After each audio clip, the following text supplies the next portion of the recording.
Okay, so for my presentation, I will be presenting some of the stuff that Andrea and I have covered during our internship. So some of the topics we covered, the first one was what is psychology on the first day, and then we talked about how versatile psychology is on day 2. And then we talked a little bit about tension and stress and what is good stress and what is not. We also talked about the ABC model, our inner drivers, and the 4A strategy. We talked a little bit about mindfulness and how it's good to be mindful, to take a break and relax from the stress we've been feeling.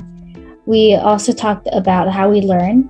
And on our last day, yesterday, I just asked a bunch of questions which were related to memory.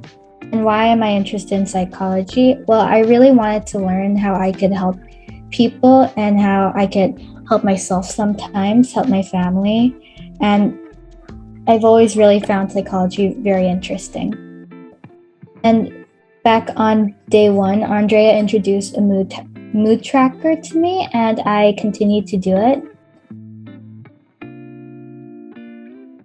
So you always colored it in red, right? Yeah. Yeah. And were there big differences kind of in your days, or was it more similar? Maybe you could tell a little bit. It was more similar, but there were some days where one of the columns were different.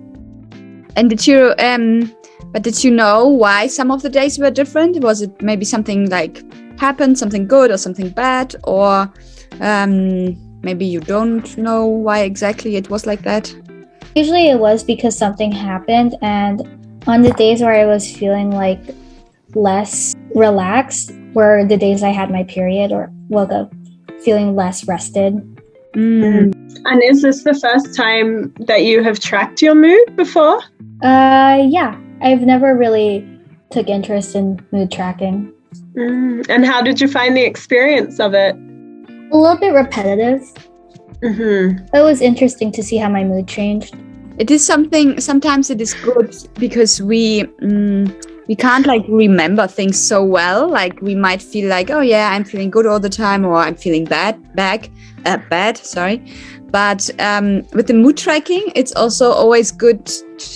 Kind of, I mean, it is definitely repetitive, but it always gives us this like 2 minutes in a day where we actually do this check-in. How do I actually feel right now?